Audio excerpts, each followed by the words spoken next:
semuanya, ketemu lagi. Kali ini gue ngajak Andri dari PlayStop Rewatch dan ada Nopri dari Daily Screen. Halo guys, perkenalkan, gue Nopri dari Daily Screen. Jangan lupa subscribe. Mantap. Wah, peres terus ya.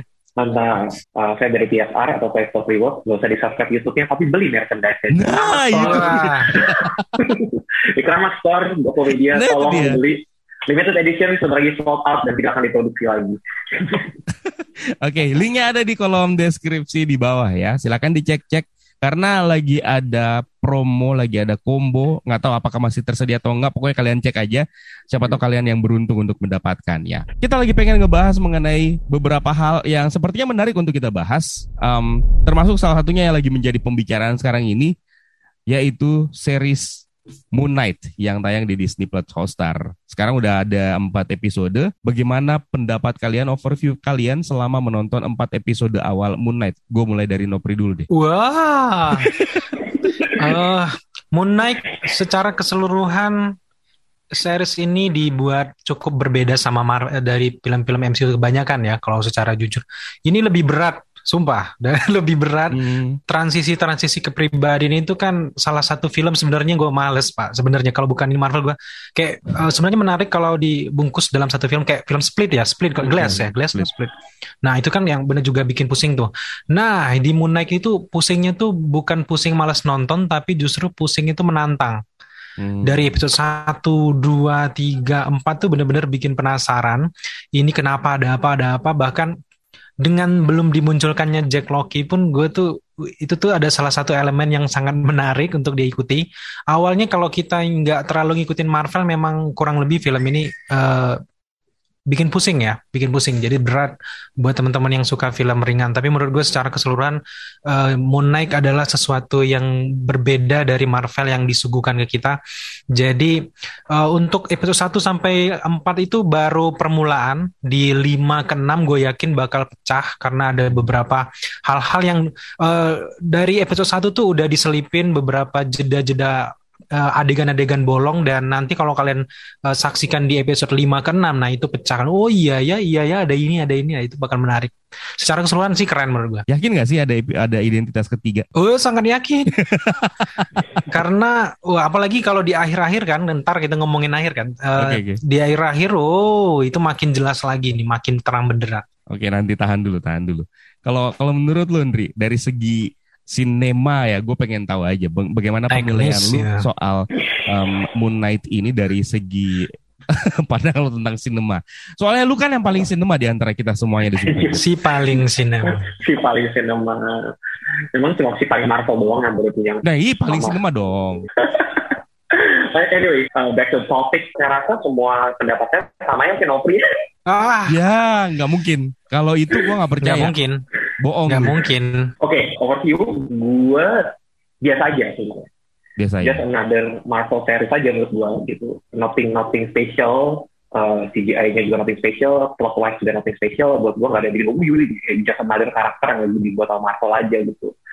Into series gitu. Ya paling yang perlu di-highlight adalah Oscar Isaac bisa pindah, shifting the personality itu cukup smooth gitu. Tapi again, emang harus di-expect kayak gitu ya. Menurut gue ekspektasinya kan memang film kayak gini harus kayak split gitu, bisa changing mimik dan segala macam. Dan memilih Oscar Isaac adalah satu yang tepat gitu, changing the accent very fast, dan mimiknya bahkan sama mimik muka gitu kan. Kan kalau di acting wise tuh mata tuh bisa bicara, lu dari mata aja lu bisa ngelihat emosinya, sedih, marah, ragu, frustrating, dan lain-lain. Dan dia tuh berhasil membuat kita believe bahwa in the same person, in the same character tuh ada dua orang gitu. Bukan pakai body stunt, bukan pakai CGI gitu. Itu doang sih begitu. Tapi menurut gua overall the plot wise, the storytelling wise, the CGI, the action sequence, nothing special buat gua. If I put myself is not as a Marvel fanboy yang gak ngerti interaction story and backstory-nya, maksudnya ini di dunia Marvel, di dunia MCU and stuff, it's just another series aja gitu. It just very well aja gitu, tapi nggak bikinnya enggak. Mungkin salah satu yang paling sering dibanding-bandingin dengan series ini adalah Split kali ya, dengan Fight Club. Ya, lebih dekat ya Split. Dan memang sudah diakui sama direkturnya sendiri bahwa Fight Club menjadi salah satu film yang terinspirasi untuk diterapkan konsepnya ke series ini, ke series Moon Knight. Apakah itu berhasil menurut lu, Ndri? Kurang sih. Ya David Fincher lawan sama sutradara baru ya nggak bisa lah, jauh lah. Lagian juga skalanya beda ya. Ini Skalanya juga beda. Ini series itu yang satu cinema movie. Sekarang kita beralih ke sedikit tentang teori-teori yang beredar belakangan ini. Karena baru-baru ini kan ada trailernya Thor yang sudah lama ditunggu-tunggu dan udah dirilis. Sebelum kita ngobrolin tentang keterkaitan antara dua proyek ini, bagaimana menurut lo tentang Thor Love and Thunder setelah trailernya dirilis? Efek sih. Gue udah bakal nyangka Thor 4 ini gak mungkin nyambung-nyambungnya ke MCU. Itu gak bakal kayak WandaVision, gak bakal kayak Doctor Strange 2 yang benar-benar kita tahu abis whatever happened with Thanos and style the end multiverse kind of thing, langsung aja disambungin the whole story ya tentang itu gitu. Tapi Thor kan enggak, Thor 3 dulu kan nyambungnya cuma di akhirnya doang, tiba-tiba ketemu Thanos gitu. Akhirnya ya nggak ada nyambung-nyambungnya gitu dari awal sampai akhir gitu. Ini juga sama, yang membuat nyambung ya Jane Foster, bahkan tidak after Thanos, multiverse, and all the things yang terjadi di belakangan itu tidak dimention sama sekali gitu. Nggak tahu ya, mungkin di film gimana ya, tapi di trailer nggak ditunjukin. Tapi lebih ke journey seorang Thor after dia lawan Thanos, gitu. Pas Thanos dia udah, ya gue mau happy-happy aja, gue nggak punya plan, living life happily ever after, lucu-lucuan aja, bego-begoan aja. And that's how Taika Waititi treat his movie gitu. Dia selalu treat his movie se-quirky itu. Dan gue suka in a way karena different. Satu, different. Kedua, trailernya mengingatkan gue dengan film-film 80-an dengan ton warnanya gitu. Terus ketiga, Jane Foster sih, gue tertarik how they can build the Jane Foster di dalam cerita itu yang kemarin hilang. Gimana cara dia implementasiin, dan kita belum lihat villainnya siapa. Terus ada Zeus di situ kan, ada Zeus. Mungkin nanti kita akan lihat turunan-turunan dari dewa-dewa yang lain. How they bisa hidup living di dunia bumi kali ya gitu. Kalau Asgard and the stuff dari Nordic mythology kan jelas tuh, Heimdall apa bla bla bla pernah bumi. Tapi how about Zeus gitu? Bagaimana dengan Zeus dan lain-lain gitu? Itu kan pengen tahu juga nih, kayak MCU di bumi itu ngapain dua-duanya? Kayak Eternals kan dulu jelas tuh, Gilgamesh, Icarus, itu kan representasi dewa-dewa ternyata memperdorong peradaban manusia jelas. Jadi turunan-turunan dewanya kelihatan. Tapi kalau Zeus gimana kan gitu? Menarik aja sih, gue suka aja sih. Jadi nggak perlu konek-konekin dengan multiverse, nggak harus lah. Ini bisa bikin film bagus kok tanpa harus multiverse gitu. Kalau menurut lu, Nop, gimana? Wah, Thor Love and Thunder ini keren. Kenapa sih setiap lu tanya lu pasti kaget? Gue lagi membangun hype kan. Wah, kaget-kagetan gitu. Jadi kalau kita mau sebelum syuting kan gitu, kita sama gua. Tapi secara keseluruhan Thor Love and Thunder makin menenggelamkan Thor The Dark World. Jauh banget sih. Makin jauh loncat kan. Secara keseluruhan gue suka, beda loh. Taika Waititi bener-bener keren mendevelop film ini dari Thor Ragnarok kan yang tone warnanya kayak gitu, sensasinya kayak gitu. Dengan Thor Love and Thunder dari trailernya dia tuh lebih matang sih, sesuai dengan reaction gue sih. Di film keempat ini dari segi cerita, kalau cerita entah ya mungkin nanti lah. Kalau dari tuntun warna sinematik itu lebih matang jauh. Jadi sesuai dengan janji Taika Waititi di Comic Con 2019 kalau bakal buat film yang beda, kayaknya udah mulai terbukti nih di film Thor Love and Thunder. Terlepas ceritanya kayak gimana ya. Terus juga untuk di Thor Love and Thunder gue suka karena Marvel sekarang tuh lebih pinter dalam materi-materi yang mereka yang banyak di komik kan dibawa ke sini dari multiverse, kemudian sekarang tuh udah yang vampire lah, sekarang juga dewa tuh udah di-explore lagi, makin betah lah untuk menikmati mungkin sinematik dari Marvel nanti ke depan. Kalau di antara semua kan mungkin banyak yang selalu mengeluh tentang candaan-candaan jokes-jokes ala MCU gitu, tapi beda dengan Thor Ragnarok. Jujur untuk gue ya, Thor Ragnarok itu gue menikmati setiap jokes yang dihadirkan sama Taika Waititi di setiap lainnya. Nggak tahu kenapa. Gue suka banget. Quirky banget jokesnya dia. Jadi lu pasti akan suka dan witty gitu. Apa ya, witty itu gimana jelasin jokes witty ya. Dan gue berharap itu juga mungkin akan terjadi di Thor Love and Thunder ini. Kalau dilihat dari trailernya sih kayaknya bakalan begitu juga kali ya. Tapi nambahin soal Love and Thunder, jujur dari Thor 1, 2 tuh gue tuh gak terlalu nganggep Thor loh. Cuman nganggepnya tuh kalau dia udah team up sama Avengers. Tapi setelah Taika Waititi masuk ke di Ragnarok sama Thor Love and Thunder tuh bener-bener jadi salah satu yang jadi pandangan kita juga, jadi salah satu favorit. Nah, tapi kalau misalnya mau disambung-sambungin, bukan MCU namanya kalau nggak bisa di-connecting the dot kan gitu kan. Sekarang kan lagi MCU lagi bener-bener getol-getolnya mengangkat mitologi dewa-dewa, mulai dari dewa-dewa Mesir sekarang yang lagi digarap sama Moon Knight. Iya, Yunani juga udah mulai disinggung-singgung, di Eternals, dan bahkan Zeus bakalan diperkenalkan di Thor Love and Thunder. Bahkan di episode keempat kemarin juga sempat disinggung mitologi dewa-dewa bangsa Aztec, terus mitologi Nordik yang sudah lama kan. Kalau misalnya mitologi Nordik yang paling lebih awal di MCU. Sementara villain yang akan dihadapi oleh Thor di Thor Love and Thunder nanti adalah Gore the God Butcher. So menurut lo bakalan segarang itukah Gore the God Butcher yang akan diperankan sama Kristen Bell? Dan kira-kira apakah ini akan di-connecting the dot kan dengan Council Inead yang nggak lengkap di series Moon Knight?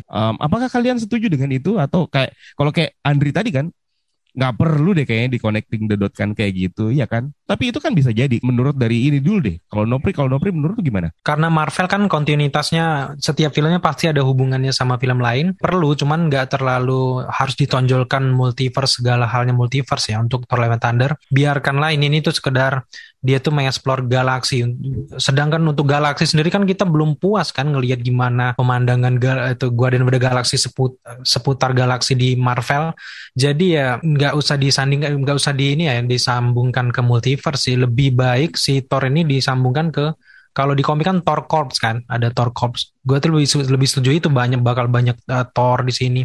Mungkin untuk varian-varian Thor ya ada di tempat lain, cuman ya lebih baik fokus di dalam Marvel Cinematic Universe di timeline utama aja sih kalau menurut gue. Gini, kenapa gue bilang Thor 4 itu mending gak usah disambung-sambungin sama MCU lagi? Karena dia secara karakter udah full cycle. Ngerti nggak? Udah full cycle, apalagi mau disambungin? It's already too old for that. Mendingan di scan the cycle, ganti aja ke Jane Foster, biarkan Jane Foster continue the story and stuff gitu loh. Akhirnya jadinya lu mau jadi Fast and Furious 7, 8, 9, 10 dipaksain, gak mau. Nah itu dia maksudnya gini, bukan berarti gini ya. MCU itu termasuk salah satu mega franchise yang diakui kehebatannya gara-gara connecting the dot-nya, gara-gara kesinambungannya. Jadi kalau memang bangga dengan hal itu, lu tahu harus kapan end up the character, end up the story. Gitu aja. Itu juga menjadi salah satu tantangan dari MCU ketika mereka mau menggarap sebuah film. Mereka harus memikirkan detailnya, attention to detailnya, apakah bakalan connect kemana dan segala macam, yang bakalan melemahkan story, seperti yang terjadi di misalnya Black Widow kemarin, yang cenderung merupakan sebuah proyek yang terlalu dipaksakan dan harus di-connecting the dot kan dengan proyek-proyek yang lainnya, apalagi itu mengambil timeline yang berada di antara Civil War dan Infinity War. Tapi tetap aja itu menjadi tantangan MCU, dan sejauh ini untuk di mata para fanboy itu adalah sebuah hal yang work.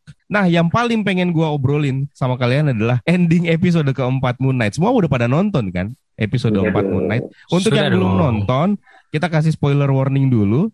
Stop aja tontonan kalian sampai di sini, terus lanjut ke tonton dulu ininya, episode 4. Kalau misalnya belum nonton episode 1 sampai 4, silakan maraton. Apa yang terjadi sebenarnya di ending episode 4 ini? Ketika pertama kali nonton, gue harus 2 kali nonton baru bisa memahami. Oh gini. Itu pun juga pemahaman gue belum tentu bener. Iya. Gue juga masih mempertanyakan apakah ini bener atau enggak ya. Tapi pada saat pertama kali nonton, reaksi gue adalah, hah? Jadi ngapain kita nonton episode 1 sampai episode 3 dan episode 4 sampai setengahnya kalau semua ini ternyata adalah hayalan dari seorang pasien rumah sakit jiwa. Itu pandangan pertama gue ketika nonton. Nopri gimana? Pusing. Dari episode 1, 2, 3, 4 ini adalah salah satu film yang terberat menurut gue. Karena kok kayak ganti tema atau gak sih kalau film dari cinta-cintaan genre ganti-ganti tiba-tiba thriller gitu kan. Wah, kayak gitu. Nah, setelah gue baca-baca di sumber-sumber situs-situs luar, ternyata sutradara ini memang sengaja sengaja ngebuat penonton ini justru merasa kebingungan, ketakutan. Ini memang dieksplor mati-matian di akhir episode 4 ini. Jadi nantinya bakal dijelasin, kita nggak akan bisa ngejelasin secara keseluruhan di sekarang. Kita harus nonton episode 5-nya dulu kan untuk tahu. Jadi akhir dari episode 4 itu banyak ya adaptasi dari film lain lah, kayak Split kan masuk ke dalam area alam bawah sadarnya si tokoh utama. Nah, itu juga terjadi di ini menurut gua di Max Spector, di mana pas dia ini pingsan ditembak atau mati atau apapun, itu mungkin dia nggak sepenuhnya mati, dan si Arthur Harrow ini kayak memanfaatkan kekuatannya itu untuk membuat sebuah ilusi untuk si ini untuk bisa ngebangkitin kesadaran mungkin untuk keuntungan dia, untuk ngambil kekuatan dari konsul atau apapun itu. Jadi ya banyak hal-hal yang hadir di dalam rumah sakit itu tuh justru datang dari kesadarannya si Max Peter itu sendiri kan, dari episode 1, 2, 3, bahkan ornamen-ornamen Rubik ataupun itu yang hadir tuh ada semua di sana kan. Ya mungkin kalau menurut gue sih sutradara pengen diakuin cerdas di akhir-akhir episodenya nanti deh kayaknya. Kayaknya ya. Kalau menurut Tunri gimana? Gue kaget jujurnya. Oke, kaget. Abis yang mati tenggelam gitu kan, gue pikir menitnya masih panjang nih, mau nyeritain apa? Butiran debu dong. Maksudnya menitnya masih panjang nih gitu, mau ngomongin apa nih gitu. Ternyata dari itu Indiana Jones style gitu. Stephen Grant, Alan Grant kan dulu, pas pakai Alan Grant gitu, Profesor Alan Grant. Indiana Jones style, Tomb Raider. Terus habis itu shifting ke rumah sakit. Di otak gue pertama, wah Legion banget udah. Legion banget, Legion gitu, ada adegan itu juga soalnya. Tokoh main gue langsung Legion. Wah, gayanya Legion juga lagi, orang-orang figur-figurnya sama semua lagi. Mau pinter-pinter ala Legion nih. Tapi gue sih nggak mikirin sampai apakah ini asli, apakah ini cuma ada di pikirannya, apakah semua ini yang kita tonton dari 1 sampai 3 itu semua ada di pikiran. Gue sih nggak mikir jauh ke sana. Gue yakin sih ini bakal dibikin simpel aja sih. Nanti juga di akhir bakal dijelasin bak-bakan sebenarnya ini begini nggak semikir itu. Trust me lah. Ini karena kita kaget aja. Nanti episode depan juga. Nggak, tapi menurut lo itu bagaimana ceritanya kalau misalnya memang kita mau berpikir secara nalar logika ya? Itu kan ada di sebuah kayak rumah sakit jiwa, ya kan? Gimana ceritanya dia habis ditembak, udah nggak sadarkan diri, terus tenggelam. Sebenarnya nggak tenggelam juga sih sebenarnya. Sampai akhirnya dia berada menyadari dirinya ada di rumah sakit jiwa. Menurut lu itu apa yang terjadi? Apa penjelasan yang kira-kira bakalan menjelaskan hal itu gitu loh? Karena ini kan dia digadang-gadangkan stay to the mental health illness DID ya, dissociative identity disorder gitu. Jadi pasti akan bermain around their mind gitu, his mind lah, the mental illness mind gitu. Jadi paling apa yang terjadi yang ada di akhir episode itu adalah visualisasi bagaimana pikiran dia itu melawan Harrow secara yang ada di pikiran gitu. Secara yang ada di pikiran, tidak secara physical world, tapi whatever is in his mind. Karena kan terbentuknya si Stephen Grant itu sendiri kan juga pasti karena dia mau coping dengan sesuatu yang traumatic experience, dia coping dengan membentuk satu personality baru. Itu kan terjadi di pikiran dia gitu. Dan itu divisualisasikan dengan yang seperti ini gitu. Instead of lu cuma dikasih tahu secara verbal, it's only on your mind, bla. Ini gue visualisasiin aja gitu. Akan lebih menarik kan, akan lebih creepy kan gitu. Gitu aja sih, gue masih begitu sih. Tapi katanya di grup gue ada discussion, katanya itu ngambil referensi dari komik. Cuma gue belum baca komiknya. Iya, ada komik. Ada teori bahkan yang beredar sekarang bahwa itu adalah merupakan sebuah dunia, konstruksinya mirip seperti rumah sakit jiwa, tapi itu adalah sebuah dunia yang merupakan dunia perantara. Kalau misalnya lu ingat The Matrix, ketika Neo masuk ke terminal kereta, itu kan dunia penghubung antara dunia The Matrix dengan ini kan. Jadi ini seolah-olah berada di pintu gerbangnya. Jadi ketika Taweret muncul, seolah-olah jiwa dari Mark Spector dan Stephen Grant itu dijemput sama si Taweret ini, dan itu pun semua masih sebatas teori doang, belum bisa dipastikan mana yang benar mana yang tidak. Tapi untuk gue sendiri, apa yang terjadi di ending episode 4 itu merupakan sebuah konstruksi mental dan pikirannya si Mark Spector ini sendiri sih yang mengidap mengidap DID. Banyak juga kan ornamen apa-apa kejadian yang udah baru dialami kan terjadi juga di dalam itu kan. Awalnya itu waktu gue nonton, gue berpikirnya bahwa semua ornamen-ornamen yang kita lihat dari episode 1 sampai 3 ini itu berasal dari rumah sakit jiwa ini. Sampai akhirnya pas gue nonton kedua kalinya, gue langsung berpikir sebaliknya. Oh, ini semuanya diambil dari pengalaman Stephen Grant di dunia nyata. Berarti lah, menurut lo yang mana yang nyata, yang mana yang ilusi, yang fantasi? Mixed up lah. Iya benar mixed up. Tapi itu mau tidak mau kita juga tetap harus mempertanyakan itu gitu loh. Malas nih gue aja Kandri nggak bisa masuk ke obrolan fandom seperti ini. sorry, gue bukan si paling Marvel. Tapi gitu enggak. Emang ada yang paling Marvel? Oke, tapi gitulah ya. Untuk pembahasan lebih detailnya nanti akan kita bikinkan. Yang jelas ini menurut pandangan dari gua, Novri, dan Andri dari PSR. Mungkin itu doang sih yang pengen gue brolin. Next time mungkin akan ada topik yang lebih menarik lagi dan bakal lebih proper lagi. Yep. Karena ini semuanya serba dadakan. Novri juga lagi nggak siap banget. Iya, tapi undang terus ya Kramax ya.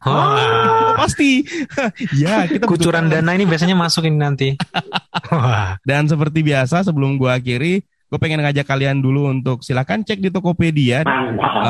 Di situ ada kaos terbaru dan pokoknya ada promo, ada combo terbaru yang bisa kalian dapatkan. Lumayan lah bisa kalian pakai pada saat Lebaran nanti. Asik. Dan pada saat nonton Lebaran akan rilis satu produk baru yang sangat ger. Baru gue ngumumin. Cocok sekali untuk yang mau liris di bulan Mei. Jangan lupa subscribe Daily Screen. Thank you. Dan juga Play Stop Rewatch. Nah itu nggak usah lah. Ya udah kalau gitu. Ya udah. Bye bye semuanya.